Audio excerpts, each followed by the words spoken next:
Dr. and Mrs. Stein asked Walt if he would like to join them and create something from his world that would welcome the children and put them at ease.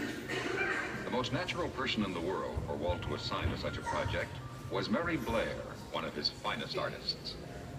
For it was she who originally created the designs for the Disneyland ride, It's a Small World, which is so loved by children and their parents. So Mary began research. Walt's idea was to create a big ceramic mural to cover an entire wall in the children's reception room at the Institute.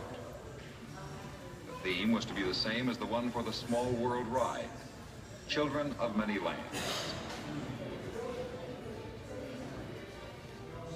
The beginning of a design is always a difficult time for me. I'm very conscious of the fact that the original concept must do something worthwhile creatively, or all the hard work to follow will be wasted. Usually, I begin work by making little doodle sketches to plan the overall design and pattern. Many of these end up in the wastebasket, but the successful ones are kept to enlarge and refine in a scale rendition. Almost all artwork, no matter what the final form, begins with drawing, because drawing is the artist's fundamental tool. The subject here offered great design potential, and I chose characters and costumes that would be easily recognized by our audience, the children.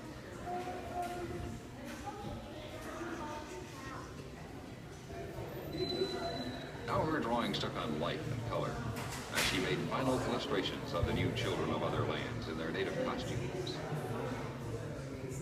This little guard from Windsor Castle in England in his tall bearskin hat and bright red uniform utilizes the effectiveness of bright color as an accent. She combined the individual figures into the complete design of the new Small World. 2 illustrations were presented by Walt to Dr. and Mrs. Stein for their reactions. Dr. Stein, being founder of the Music Corporation of America, one of the entertainment industry's largest organizations, was right at home with the creative work. The design they liked the best was Walt's first choice, too. The door leading to the examination room is right in the mural itself, and the child will go through it into a magic world. These bright ceramic children would welcome real children from all over the world and make them feel a little more at ease, a bit more at home. In planning a mural such as this, the first consideration is the area in which it will be installed. The surrounding colors and light sources will influence both color and design. Perhaps most important is the medium in which the work will be executed, in this case, ceramic tile. The startling thing about working in ceramics is the great brilliance and clarity of the finished color. I have often compared it to the brilliance of a watercolor while still wet. But it is difficult to put on paper the idea that you know will eventually appear in the brilliant ceramic glazes.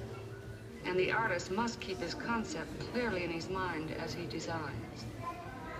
Enlarging a small sketch to such great size is much more than a mechanical process. The dimensions must be enlarged accurately. But there is a great difference between a 20-inch design and a 20-foot one.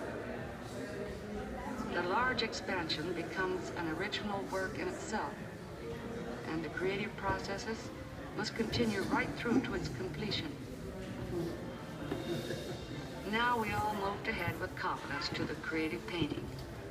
It took many hands, including those of the students working along with the professionals.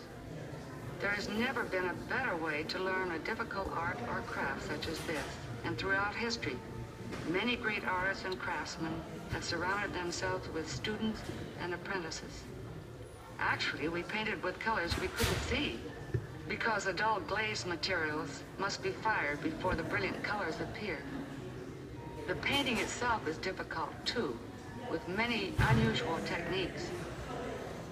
I was glad to be working with students of Cal Arts again, and I learned from them, too, for the practical type of instruction they receive has made them familiar with this difficult medium.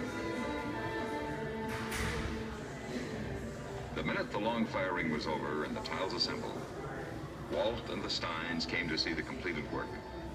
They were like kids at Christmas in front of a toy store window. If the small patients at the Institute liked it half as well as they did, their hopes would be more than fulfilled.